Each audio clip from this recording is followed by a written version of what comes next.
બનાવવાનું કીધું એટલે એને કીધું કે ભાઈ તમે શું પૂછો. આપણે ભક્તને રિવાજ હોય છે કે ઘેર કોઈ છે તો ભક્તો હવે પહેલાં પૂછીએ કે ભાઈ શું તમે શેનું શાક ખાશો કે શું બનાવું એવું પૂછે. એટલે પેલો એક જણે કીધું કે મારે પાચર મને ભાવે છે, એક જણો કે મારે કાંદા ખાવા કાંદા, બીજો કે મારે ડુંગળી ખાવી, એક કે મારે પેલું પ્યાજ ખાવું. પેલો શિષ્યને કોઈ સમજાતું નતું. ગુરુ મહારાજને કીધું કે આ તો ઘણી નું માગે કે આપણે શું પડ્યું છે કે ડુંગળી પડી છે તું તારે કઈ કરો ડુંગળી બનાવ્યું અને પછી કે હવે આલુ ચમચમ કે તું તારે એને એ જોઈ ને એમ કે છે કે આ તારું ભાચર, આ તારા કોદા, આ તારો પ્યાજ, આ તું તારી એ જ કેવા પેલો હાલવા જો તાર કે અમે મને પાચર કહેશે, પેલો કે અમે મને ડુંગળી કહેશે.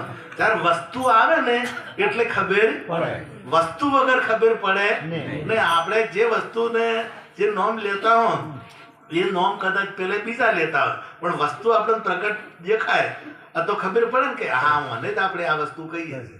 એમ મૂળ વસ્તુની ખબર પડે આપણને. મૂળ વસ્તુ જે બધામાં વસવા વાળો છે એની વાત કરું છું. ત્યાં આત્મ તત્વ હમણાં કોઈને કહ્યું તો આત્માને ઓળખ્યા વિના આવું કોઈ આવ્યું તો કોઈ ભજનમાં આવ્યું હતું, આત્માને ઓળખ્યા વિના લક્ષ 84 નહીં મટે. આત્મ તત્વ શું છે? આત્મ તત્વની જો ખબર પડે તો બધા ડખા મટી જાય. પણ એટલા બધા ભ્રમ ઊભા કર્યા છે આખા વિશ્વમાં. આપણા ગુરુ હોય બીજા કોઈને ઊભા કર્યા, ધર્મ ગુરુઓએ જ ઊભા કર્યા. ભગવાનને વેચી દીધો.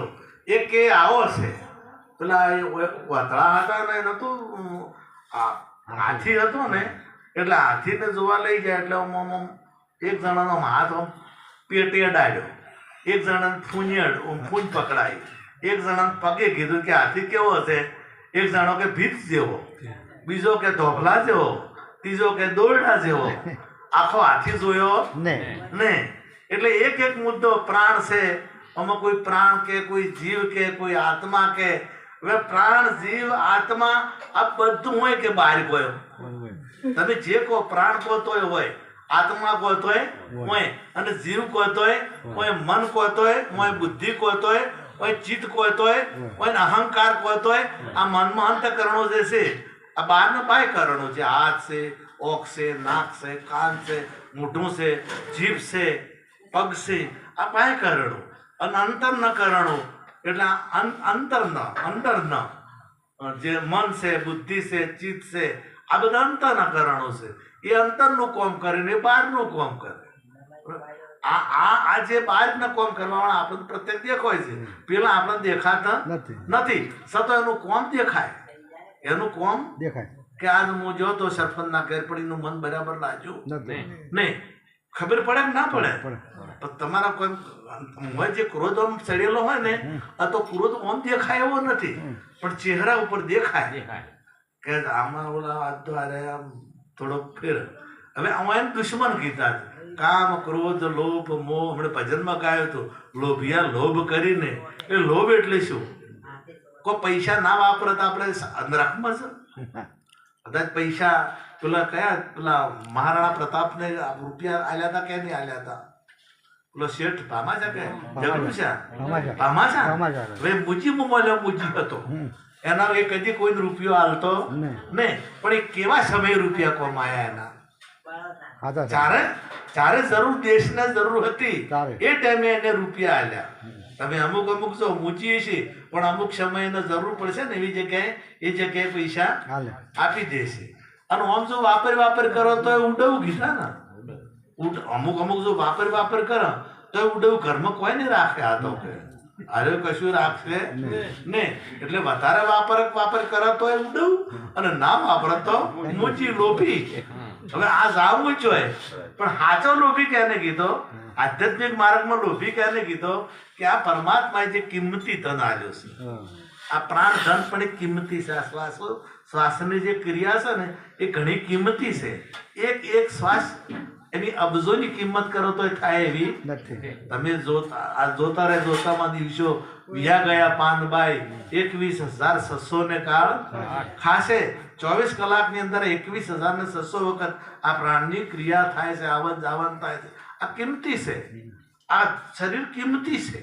આ શરીર જેટલું બીજું કોઈ કિંમતી છે નહીં. આપણે બીમાર થઈએ ને ત્યારે ખ્યાલ આવે, ડોક્ટરને કહે છે કે ભલે ગમે એટલા રૂપિયા થાય પણ મહેરબાની કરીને બચાવો.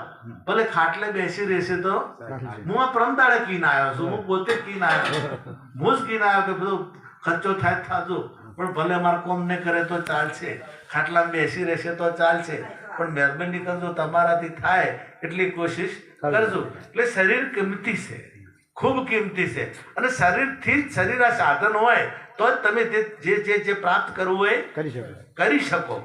જો મહેનત કરો ને તો એનું ફળ મળ્યા વગર રહેતું પણ નાસી પાસ થઈ જાય. આ થોડોક હેડે અને કે હવે આપણાથી પોકા હે નહીં એટલે એના પછી ગુડા કોમ કરવાના બંધ થઈ જાય.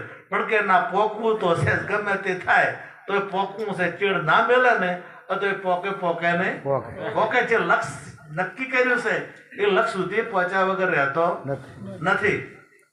એટલે જે આધ્યાત્મિક જે આ કિંમતી સાધન છે એનાથી આપણે શું પ્રાપ્ત કરવાનું છે, શું મેળવવાનું છે. ઓનાથી તમે અમને આ કીધું હતું કે તમે ધારો, તમે જે ભક્ત પણ થઈ શકો છો, મહાન સંત પણ થઈ શકો છો. આ રીત તમારા હાથની વાત છે. ઓમાં ધાર્યું થાય છે, કારણ કે ઓમાં બીજું આવતું નથી. ઓમાં કોઈને વોટ આલવાના આવતા નથી. ઓમાં પેલું કદાચ રોગ આવતો નથી. પેલો તમારા કોઈ બીજું કામ કરવું હોય તો પૈસાની તકલીફ થાય ને, મકાન બનાવવું છે, 2 માળનું બનાવું પણ પૈસા નથી એટલે કદાચ ધાર્યું થાય ના. પણ ઓમાં તો તમારું તમારા સદગુરુ શરણે જવું એ તમારું તમે ઈચ્છો. ગીતામાં કીધું કે તું તારો મિત્ર ને તું તારો વેરી, તારા વડે જ તું તને તારી શકે, તારા વડે જ તું તને તારી શકે. તો તમારે જો ગીતામાં તો ભગવાને કીધું, પણ મોનવું કે ના મોનવું એ આપણા હાથની વાત. કે આપણે કયો જવું છે કયો નથી જવું એ આપણે નક્કી કરવાનું. અને સદગુરુ શરણે જઈ અને જે તત્વ છે, જે પરમ તત્વ કીધું એને કોઈને બ્રહ્મ કીધો, એને પરમ તત્વ કીધું, એને આત્મા કીધો, એને ભગવાન કીધો. વાસ્તવિકમાં જે અવતારો, જે આપણે જે અવતારો કહીએ છીએ ને એમણે કીધું છે કે ઉમા કહું અનુભવ મેં अपना सत हरि भजन और जगत सब सपना. આ શિવજીએ કીધું પાર્વતી કે ઉમા કહું અનુભવ મેં અપના. તો વિચાર કરો, આપણે એમને ભગવાન કહીએ છીએ, આપણે ભગવાન કહીએ છીએ તો એમણે એમ કીધું છે કે ઉમા કહું મેં અનુભવ અપના જગત સત શું કીધું હમણાં, સત હરિ ભજન और જગત સબ સપના. સત્ય હરિનું ભજન એટલે એના ઉપરથી આપણે નક્કી થાય કે હરિ કો જુદા. વાત તો સાચી. હવે રામને તમે જો આપણે રામને ભગવાન કહીએ તો રામ એમ કે ભાઈ શિવજી નું એમના આરાધ્ય દેવ કોણ હતા? શિવજી. તો તમે કદાચ વિષ્ણુને કહો તો વિષ્ણુના આરાધ્ય દેવ, શંકરના આરાધ્ય દેવ વિષ્ણુ, વિષ્ણુના આરાધ્ય દેવ શંકર. તમે અરસ પરસ તમે જો તો પોતાને ભગવાન કોઈને, એ આપણે અમને ભગવાન માનીએ છીએ પણ અમને ભગવાન કોઈને માન્યા નથી. પણ એ કોને ભગવાન માને છે? પરમાત્મા કોને કે એમાં તમારામાં જે પરમ તત્વ છે, તમારામાં જે પરમ તત્વ છે એના માથે કોઈ ધણી નથી. આપણે જે આપણી જે દશા છે જીવ દશા છે. એટલે જીવ દશામાં ધણી હોય ઉપર, જીવ દશામાં ધણી હોય, પણ જે પોતાને જે સ્વરૂપ જે સ્થિતિ આવે ને પોતાના સ્વરૂપની સ્થિતિ, અહીંયા ભગવાનને તમે જુદા ના હો, હરિને તમે જુદા હો ના. તમારું અને એનું સ્વરૂપ એક થઈ જાય, અને એક થાય એ સમજાય. એ બહાર બીજી કોઈ રીતે દેખાય ના, એ કેવળ સમજાય અને એની દશા આવે, એની પોતાની એ ભક્તની સંતની દશા આવે. અને દશા બ્રહ્મરૂપ ભાળે બ્રહ્માંડમાં દુર્લભ એવા સંતને, વાણી જેની અમૃતા જેવી પિતા આવે અમીના ઓડકાર, દુર્લભ એવા સંતને. એટલે એ દશામાં તમે જો એટલે પછી તમારે કોઈ આવવાનું ના રહે, કોઈ જવાનું ના રહે, મરવાનું ના રહે, જન્મવાનું. અને આ બધું કરવાની શક્તિ તમારામાં રહેલી છે. તમે કદાચ વહેતા રોડ ઉઠી જાઓ તો તમારી મરજીથી કદાચ ના પણ જઈ શકો, વહીથી રોડે જવું છે એમાં તમારી મરજીથી કદાચ તમે ના જઈ શકો, પણ પરમધામ જે કહેવાય છે એને અક્ષરધામ જેને કહેવાય છે, પરમ તત્વ જેને, એ ધામમાં તમારી મરજીથી તમે જઈ શકો ને જઈ શકો, એ તત્વને તમે પ્રાપ્ત કરી શકો, પરી શકો ને કરી શકો. એટલે આ તમારા હાથની વાત છે. એટલે આ સમય એટલા માટે આપણને મળ્યો છે. અને આવું સમય અને ભક્તિનો સમય આવો નહીં મળે, પછી મળશે નહીં. અને ભૌતિક રીતે જોવાનું તો મજા છે અત્યારે જલસા. પેલા ગંડીની વાતો આપણો વભળો તો કેવી તકલીફો હતી, પેલા ડોહાઓને જબરજસ્ત તકલીફો હતી. આપણે ડોશીમાં એવું વાતો કરી કે અમે જેટલા તો પાણી ઉપાડીને લાવતા હતા, જેટલા કુવા ઊંડા હોતા, પેલા તોણ્યામાં. હા, અને પેલા પેલી પથરાને હોય ને તો અહીંયા ઘા પડી જતા, દોરડા પેલો તોડીને. અને હાબુ નતા તો પેલાની મૂળ પેલી કારેલી કંકુળીના મૂળથી, કોઈ મૂળથી એમ લુગડા ધોતા. મેં થોડું જોયેલું મોડ. હવે આવી તકલીફ હતી ને અત્યારે તો તમે પાણી ચાલુ કરો તો ઘેર મજા, કોઈ તકલીફ છે. એટલે આવો સમય પહેલાના સમય ભજન કરવા કાંઠા હતા. પહેલાના સમયમાં આપણા ખેતરમાં કોઈ પડ્યું હોય તો ચોરી થઈ જતી, રહેતું ના. ભૂત ઘણા હતા, બહુ બિયાતું. હવે ભૂત જાતા રે બધા. હવે જોઈશે નક્કી મોય મોમારે છે કે મોય સુડવેલ.